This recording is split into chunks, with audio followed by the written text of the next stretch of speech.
അഹല്യയിലെ വിദഗ്ധരായ ഡോക്ടർമാരുടെ ചികിത്സ കൊണ്ട് എനിക്ക് എന്റെ കാഴ്ചശക്തി പൂർണ്ണമായും തിരിച്ചു കിട്ടി. ഇപ്പൊ എനിക്ക് ഈസിയായി വായിക്കാം. നേത്ര സംരക്ഷണത്തിന് നമ്മുടെ Ahalya. Ahalya foundation eye hospital, കേരളത്തിൽ എല്ലായിടത്തും. വടാട്ടുപാറയിൽ പുലി സാന്നിധ്യം സ്ഥിരീകരിച്ചതോടെ പുലിയെ പിടികൂടാനുള്ള നടപടികൾ വേഗത്തിലാക്കും. താലൂക്ക് വികസന സമിതി യോഗത്തിലാണ് നിർദ്ദേശം. വടാട്ടുപാറയിൽ പുലിയുടെ സാന്നിധ്യം സ്ഥിരീകരിച്ച സാഹചര്യത്തിൽ കൂടുവച്ച് പിടികൂടാൻ ആവശ്യമായ നടപടികൾ വേഗത്തിലാക്കണമെന്ന് കോതമംഗലം താലൂക്ക് വികസന സമിതി യോഗം.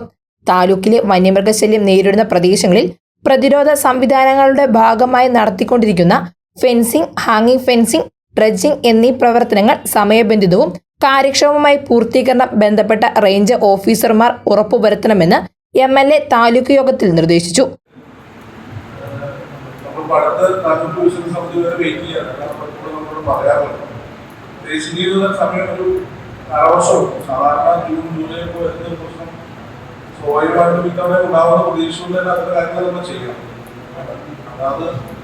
മേഖലയിൽ ചെയ്യേണ്ട കാര്യങ്ങൾ സമയബന്ധിതമായി ചെയ്യാം.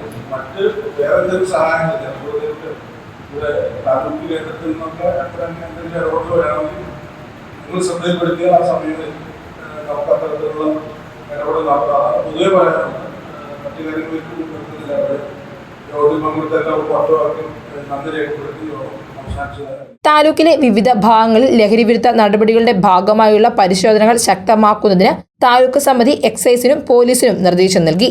ആന്റണി ജോൺ MLA അധ്യക്ഷത വഹിച്ച യോഗത്തിൽ municipal chairman Tomy Abraham, tahsildar Anilkumar M, ജില്ലാ panchayat member Rasheeda Saleem, Varappady panchayat president PK Chandrasekharan Nair, Nellikuzhi panchayat president PM Majeed, Kottappady panchayat president Mini Gopi, Keerampara panchayat president MB Gopi, municipal standing committee chairman KA Noushad, രാഷ്ട്രീയ പാർട്ടി പ്രതിനിധികളായ MS Eldhose, AT Paulose, advocate Paul Mundakkal എന്നിവർ ഉൾപ്പെടെ വിവിധ വകുപ്പ് മേധാവികളും യോഗത്തിൽ പങ്കെടുത്തു. News desk, Muvattupuzha news.